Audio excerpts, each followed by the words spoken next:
Daily current news में आज का हमारा विषय है केरल तट पर मालवाहक जहाज दुर्घटना।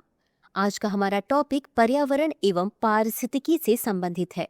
सबसे पहले देख लेते हैं पूरे एपिसोड में किन किन मुद्दों पर बात करेंगे। सबसे पहले जानेंगे चर्चा में क्यों है, फिर जानेंगे तेल रिसाव के बारे में, साथ ही जानेंगे इससे पड़ने वाले प्रभाव के बारे में एवं इसकी सफाई के लिए प्रमुख तकनीकी क्या क्या है, साथ ही भारत में इससे संबंधित क्या क्या कानून है, और अंत में देखेंगे एक अभ्यास प्रश्न को। तो चलिए शुरू करते हैं।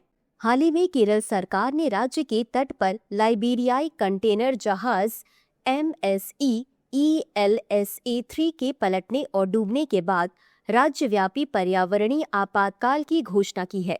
इस जहाज में कुल 640 कंटेनर थे, जिनमें से 13 कंटेनर खतरनाक पदार्थ लेकर आ रहे थे।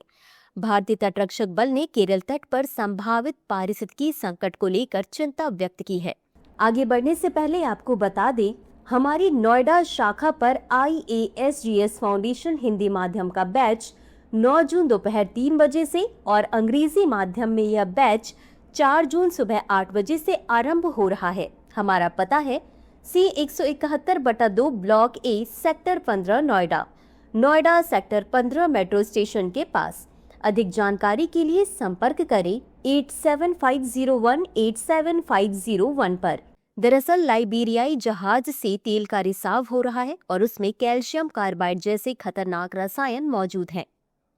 बता दें कि कैल्शियम कार्बाइड एक विषैला रसायन है जो समुद्री जल के साथ तीव्र प्रतिक्रिया करके अत्यधिक ज्वलनशील एसिटिलीन गैस बनाता है।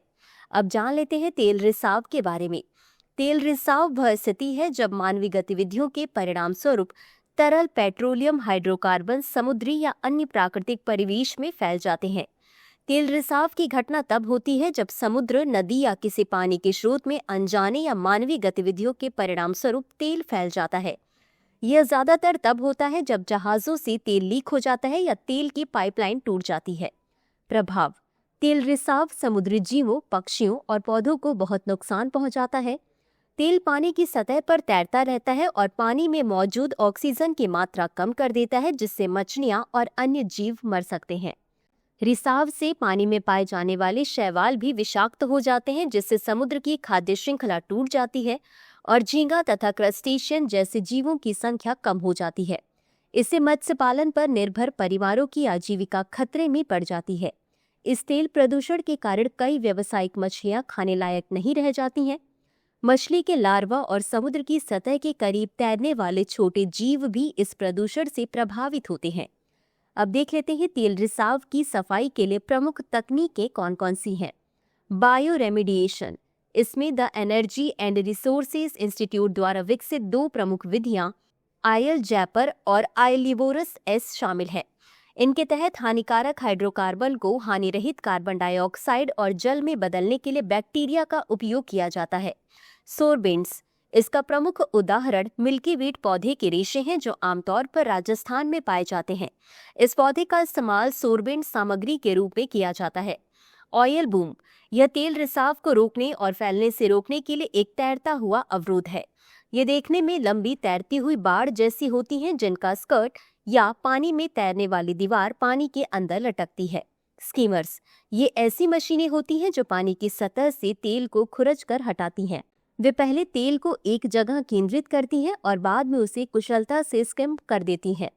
अब देख लेते हैं भारत में तेल रिसाव रोकने के लिए विनियामक।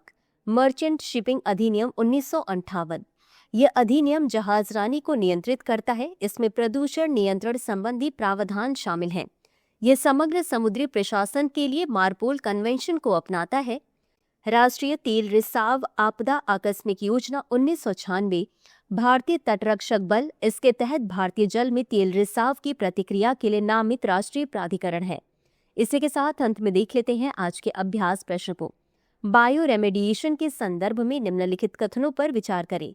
1. इसमें TERI द्वारा विकसित ऑयल जैपर और ऑयल लिबोरस 2 विधियां शामिल हैं। 2. इस पद्धति में तेल प्रदूषण को हटाने के लिए बैक्टीरिया का उपयोग किया जाता है।